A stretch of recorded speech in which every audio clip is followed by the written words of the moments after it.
అందరూ బాగున్నారా? ఇవాళ మనం కొత్తగా చెప్పేది ఏంటంటే, మనం ఇప్పటివరకు ఫీడ్ గురించి మాట్లాడుకున్నాం, తర్వాత శుభ్రం గురించి మాట్లాడుకున్నాం, వ్యాక్సినేషన్ గురించి మాట్లాడుకున్నాం.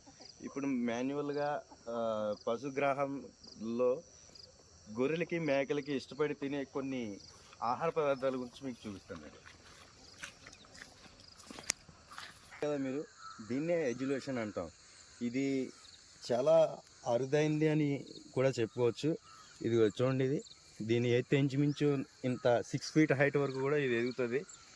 దీనిలో అతి పుష్కలంగా లభించే పోషకాలన్నీ కూడా మన మేకలకి గొర్రెలకి అందుతాయి. పశుగ్రాహంలో నెంబర్ 1 అని చెప్పుకునే దాంట్లో ఇది ఒకటి. దీన్ని ఇంచుమించు మేము చూడండి, ఇక్కడి నుంచి ఇలాగా ఒక 2 ఎకరాల భూమిలో ఇది వేసాం మేము. ఫస్ట్ అసలు తేగానే ఏం చేయాలి అని ఆలోచించే ముందే దీన్ని మేము వేసాము. ఇప్పటికొచ్చి ఇది మేము వేసి 1 ఇయర్ అయింది. మేము కట్ చేస్తూ ఉన్నాం, ఎదుగుతూ ఉంటుంది. అవి కూడా చాలా ఇష్టంగా తింటాయి. ఇప్పుడు వరకు మనం ఎడ్యుకేషన్ గురించి మాట్లాడుకున్నాం, చూశారు. దాని తర్వాత దాని ముందు వచ్చేది ఏంటంటే హౌస్లు అంటారు. ఇట్లని మీకు తెలిసే ఉంటుంది, నాకు తెలిసి ఇది మన చాలా ఊళ్ళలో కూడా దొరుకుతుంది. చిన్న పిల్లలకి అంటే తినే వయసు వచ్చిన తర్వాత ఈ ఫుడ్ కానీ దానికి పెడితే దాని గ్రోత్, దానికి లభించే పుష్కలమైన విటమిన్స్ అన్నీ కూడా ఇందులో ఉంటాయి. దీనివల్ల ఏంటంటే అవి చాలా బలంగా ఉంటాయి. డిసీజెస్ వగేరా అంటే మనం బలంగా ఉండగా మెయిన్ కారణంగా దీన్ని ఇంచుమించు ఒక అరగనం ప్లేస్లో దీన్ని వేసాం. పువ్వులను చూసారా మీరు? ఈ పువ్వుల్లో ఉండే ఆహార పదార్థాలలో మెరుగైనది ఈ పువ్వులు. ఈ పువ్వులు ఏంటంటే ఇప్పుడు చిన్నపిల్లలకి సాధారణంగా మన జీవం అనేది ఏదైనా ఒకటే. చిన్నపిల్లలకి ఎప్పుడైనా నీరసంగా ఉన్న జబ్బులు గట్ట చేసిన ఈ పువ్వులు పెడితే దానికి రికవరీ రేటు చాలా స్పీడ్గా ఉంటుంది.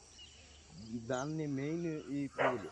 సో ఇదన్నీ మీకు ఎందుకు చెప్తున్నానంటే, ఫామ్ పెట్టే ముందు వసతులు ఏం కావాలి, ఎలా కావాలి, అసలు ఏంటి అనేది ఒక వీడియో చేద్దాం మా స్టాఫ్తో పాటు. నెక్స్ట్ ఈ వీక్లో మంచి వీడియో చేసి మీకు పెడతాను.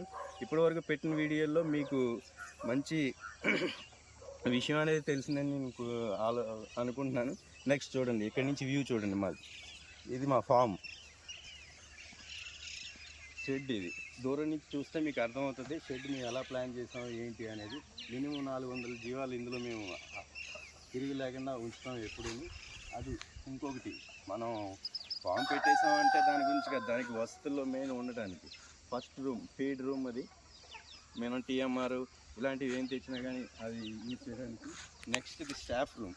ఇక్కడ ఎవరైతే మనకి స్టాఫ్ ఉన్నారో వాళ్ళ కోసం.